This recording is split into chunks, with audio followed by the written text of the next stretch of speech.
नमस्कार मंडळी, तुम्हा सर्वांचं नवीन एका व्हिडिओमध्ये खूप खूप स्वागत आहे.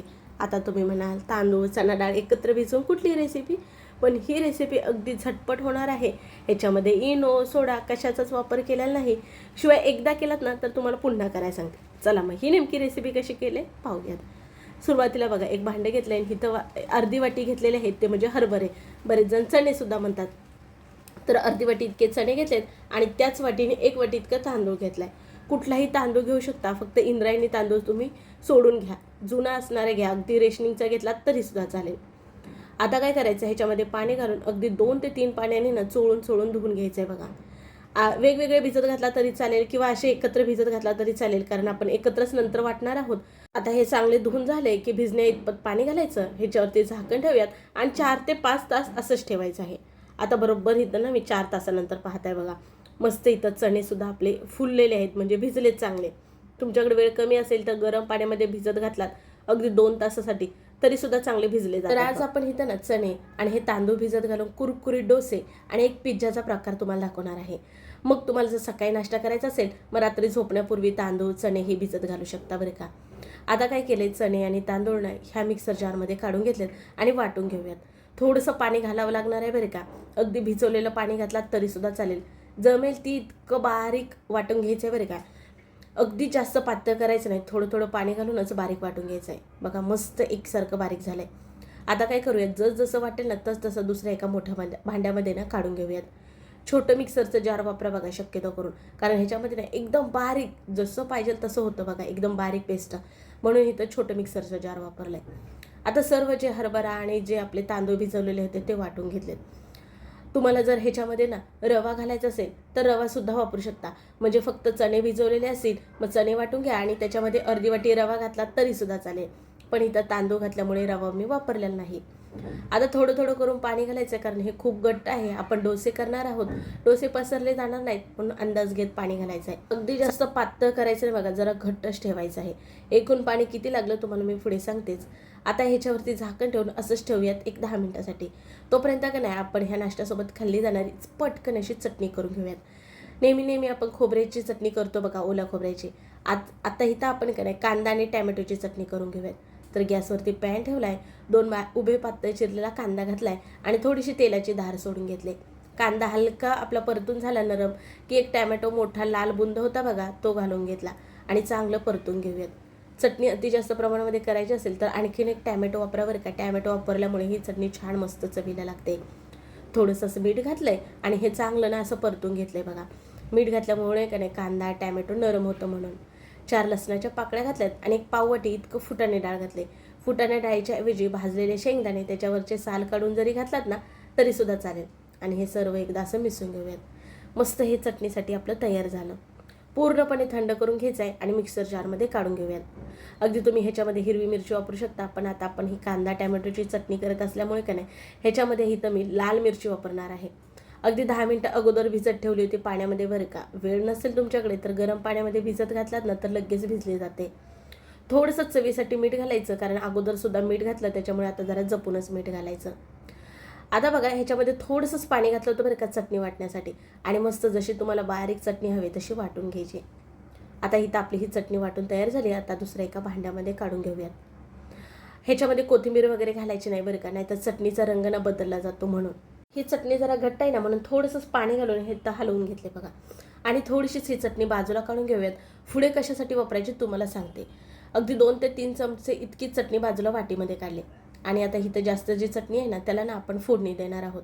तर फोडणी पात्रामध्ये बघा थोडंसंच अर्धी पळी तेल गरम करून घेतलंय आणि त्याच्यामध्ये पाव चमच मोहरी, पाव चमच जिरे आणि काही कढीपत्ता घातलाय. फोडणी चांगली तडतडली की मग ह्या चटणीवरती घालून मिसळून घ्यायचे आणि मस्त आपण जे डोसे करत आहोत त्याच्यासोबत खाण्यासाठी इथं कांदा टॅमॅटोची चटणी तयार झाली. तोपर्यंत बघा अगदी पीठसुद्धा आपलं मुरलेलं आहे. अगदी तुमच्याकडे जास्तीचा जर वेळ असेल ना तर ना हे असं पीठ करून ठेवू शकता तुम्ही रात्री झोपण्यापूर्वी, आणि सकाळपारी ह्याचा नाश्ता करू शकता. एक नंबर चवीला लागतो बरं का, मस्त. म्हणजे ह्याच्यामध्ये इनो सोडा न वापरता अगदी पीठ फर्माइंट होतं, त्याच्यामुळे ना चवीला फार छान लागतात. आता ह्याच्यामध्ये अर्धा चमच इतकं मीठ घातलं बघा चवीनुसार, आणि एक लिंबाचा रस घातला आणि चांगलं फेटून घेऊयात. कारण आपण हे इन्स्टंट करत आहोत, अगदी मी भिजत वगैरे ठेवलं नव्हतं. तुम्ही जर भिजत ठेवलं तर अगदी चांगलं पीठ फुलून दुपटीने होतं बघा. पण चवीला छान डोसे लागावे ह्याच्यासाठी मी एका लिंबाचा रस घातला आहे. लिंबाच्या रसाच्या ऐवजी ज्यावेळेस तुम्ही चणे आणि तांदूळ भिजवलेले वाटत असतात त्यावेळेस तिथं अर्धी वाटी दही घालून वाटून घेतलात ना तरीसुद्धा चालेल. चला आता गॅसवरती तवा ठेवला आहे बघा. थोडंसं तेल लावून घेतलं तव्याला कांद्याने आणि पाणी शिंपडून कॉटनच्या कपड्याने पुसून घेतले. आणि मग काय तयार आता आपण केले जे मिश्रण होतं साधारण 1 पळी ते 1.5 पळी मध्यभागी घालायचं आहे आणि मग एका दिशेने दुसऱ्या दिशेकडे असा डोसा आपल्याला पसरून घ्यायचा आहे पातळ. तुम्हाला अगदीच जर हे मिश्रण असं पसरवता येत नसेल, घट्ट झालं असेल तर थोडंसं पाणी वापरू शकता. आपण बघा चणे आणि तांदूळ वाटल्यानंतर पण मिश्रण घट्ट होतं तर पाणी वापरलं बघा तर साधारण अर्धी वाटी इतकं पाणी वापरलं बघा. तेव्हा कुठे हे डोशासाठीचं असं पीठ तयार होतं. तुम्हाला अंदाज घेत पाणी वापरायचं आहे डोसा पसरवता यावा इतपत. आता मस्त खालून बघा कुरकुरीत झाला आहे असं वाटलं की हा डोसा काढून घ्यायचा. अगदी तुम्हाला छान कुरकुरीत हवा असेल तर आणखीन बारीक गॅसवरती ठेवलात ना तर पाहिजे तितका कुरकुरीत हा डोसा होतो. पहिला डोसा तयार झाला, काढून घेऊयात. आता पुन्हा तव्यावरती बघा पाणी शिंपडायचं आहे आणि पुसून घ्यायचं आहे. आणि आता ना पुन्हा दुसरा आणखीन एक डोसा दाखवते तुम्हाला. सेम अगोदर जसा डोसा केला तसाच करून घ्यायचा आहे. एकदा का पळी ह्या मिश्रणावरती ठेवली तर उचलायचं नाही.